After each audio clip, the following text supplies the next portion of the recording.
fréquenter les bars et les tavernes au fil du temps, tu penses? Ça reste une question très large. Hein, puis oui, absolument. Il y a eu la libération de la femme un peu plus tard. Il y a eu les différentes façons de voir les choses. Et les femmes se sont imposées un peu plus et ont demandé de reconnaître les droits. Et à partir de ces moments-là, quand on a vu, quand tu fais juste penser à des femmes comme Mme Casgrain, qui a milité pour les droits des femmes, et les femmes ont fini par comprendre, parce qu'à l'époque, tu n'avais pas accessibilité à la télé comme on en a aujourd'hui, et avoir toute l'information des réseaux sociaux suivie à la lettre. Et, bon, on n'était pas informatisé à l'époque, donc l'information, ça rentrait au compte-gouttes. Donc, les femmes ne pouvaient pas se regrouper énormément puis dire, on y va en pied d'attaque, on fait un levier, puis on fonce, puis on fait reconnaître l'égalité, l'équité, puis bon, c'était pas ça à l'époque, c'était vu d'une autre façon, fait que c'était au compte-gouttes. Les femmes avaient de la misère, avaient beaucoup de misère, puis devaient protester entre elles, quelques femmes, et à ce moment-là, tu venais à bout de rejoindre la femme du tenancier de bar et y faire comprendre que là, tu sais, ton mari, là, me cause des problèmes quand mon mari est là, je peux pas, j'ai pas accès, j'ai pas... Fait que les femmes essayaient, c'était beaucoup du bouche à oreille, mais à force de militer, même au compte-gouttes, ces pauvres femmes ont fait en sorte qu'un jour, la barrière des tavernes est tombée et ce fut un grand moment, je crois. Ça a libéré le fardeau de la misère dans quelques familles, puisque la femme avait accès à aller chercher son mari à ce moment. Fait que ça, c'était... parce qu'autrefois, là, ça nous était enseigné, puis c'était ridicule, là, il y avait des anecdotes ridicules, là. On nous demandait... c'était beaucoup basé sur la foi chrétienne et tout ça. On priait beaucoup. Puis, on demandait au Seigneur de ramener Marie aux maisons. Ensuite de ça, il y a eu l'idée du poêle. Ça, c'était toute une anecdote. Ça venait des années 50. Les grands-parents, ils ouvraient les portes de poêle et disaient, tu criais 3 fois le nom du mari dans la porte du poêle ouvert, donc dans le four. Et à ce moment-là, tu avais des chances qu'ils reviennent plus tôt. C'était l'époque. Aujourd'hui, on sait bien que ça n'a aucun sens puis qu'on ne peut pas s'arrêter à ces croyances-là. Mais à l'époque, ils étaient tellement démunis, tellement désorganisés d'être pris dans cette misère quotidienne-là que les femmes y croyaient. Ça n'a aucun bon sens. Est-ce que votre mère a connu la fin de la taverne? Oui, elle a connu ça. Elle a eu la chance d'accéder, mais très, très peu. Là, ça commençait. Là. C'était pas partout, mais ça commençait. Là. Et c'était quand même restreint. Quand la femme se présentait, elle devait rester dans la porte. Et là, on allait voir si ton mari y était. Puis s'il y était, il venait te voir. Mais il y a bien des maris qui disaient « Je suis pas ici ». Fait que, ça a été vraiment au compte-gouttes, là. Fait que ma mère a vécu cette misère. Et effectivement, elle a vécu la transition et cette misère. Malheureusement, elle est décédée avant que le tout soit complété. Est-ce que vous avez décidé de nous raconter l'histoire du four et tout ça? Est-ce qu'au niveau de l'anecdote, est-ce qu'il y a des histoires, comment ça a pu se passer, des femmes qui se présentaient là, lorsque la transition des tavernes est arrivée? Il doit y avoir des histoires là, de femmes qui vont chercher leur mari. Oui, il y a des histoires cocasses. Puis il y en a des moins drôles, des beaucoup moins drôles. À l'époque, on n'appelait pas ça une VC, une violence conjugale. C'était normal que tu puisses poigner ta femme par la crinière puis de dire « envoie à la maison » puis ça presse avec les enfants. Fait que oui, ça s'est vu dans des tavernes que les femmes ont dû rebrousser chemin très malheureuses et se faisant prendre par le chignon. Puis il y en a d'autres que c'était le contraire, que la femme avait pogné tellement d'assurance et de force qu'elle prenait le mari par le chignon de la chemise, puis disait « tu sors de là ».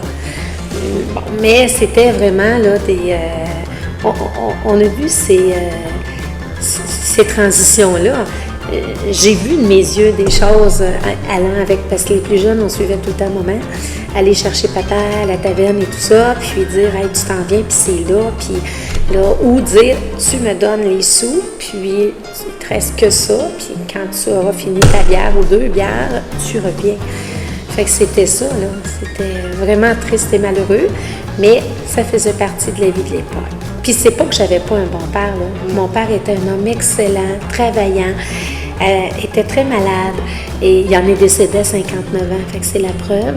Ma mère, 51 ans, fait que c'était des gens qui avaient travaillé très durement dans leur vie puis qui s'étaient usés physiquement parce que, veut pas, c'était pas facile. Ma mère, elle a lavé des plafonds et des murs pour gagner un petit peu de sous de surplus, puis les femmes ne travaillaient pas à l'extérieur à l'époque, sauf qu'aller laver des plafonds et des murs, ça faisait partie de ce qu'une femme pouvait faire.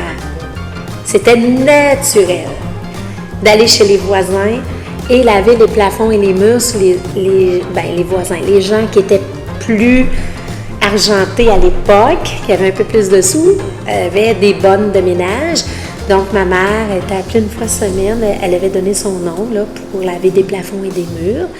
Donc, pauvre maman avec son seau d'eau, puis qu'elle m'emmenait avec, parce que moi, j'étais le bébé de la famille. Fait que je partais avec maman, avec le seau d'eau, puis les guenilles. Puis je voyais maman laver les plafonds puis les murs. Puis elle me donnait une petite guenille. Moi, je frottais un petit peu les meubles, un peu partout, qu'est-ce que j'étais capable. Puis maman repassait par la suite en arrière. Et puis... c'était pas mal ça, mais une fois semaine seulement parce qu'elle avait trop de besogne. Elle était fatiguée, exténuée, ma mère.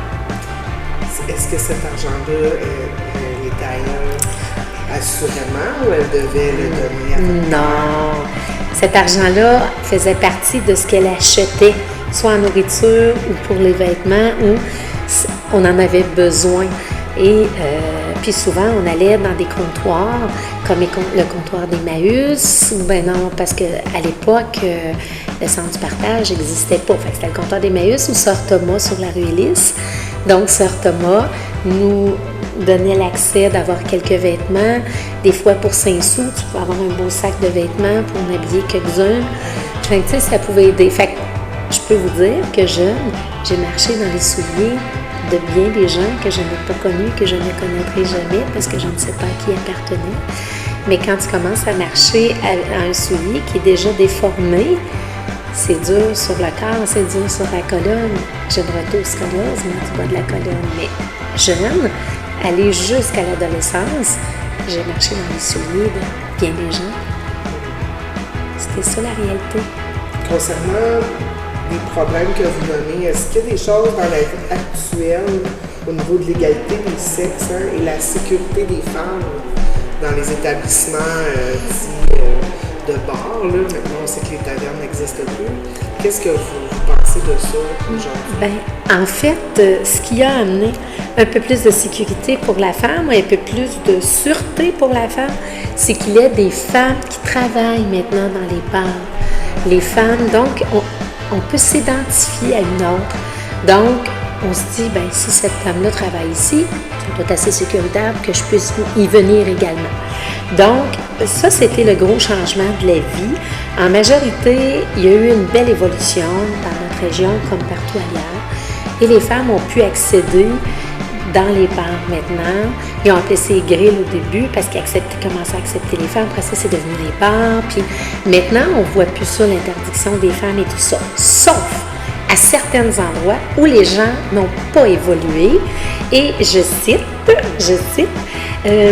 si on regarde certains clubs privés, comme le club, exemple, Salaberry sur la rue Victoria, c'est que des hommes.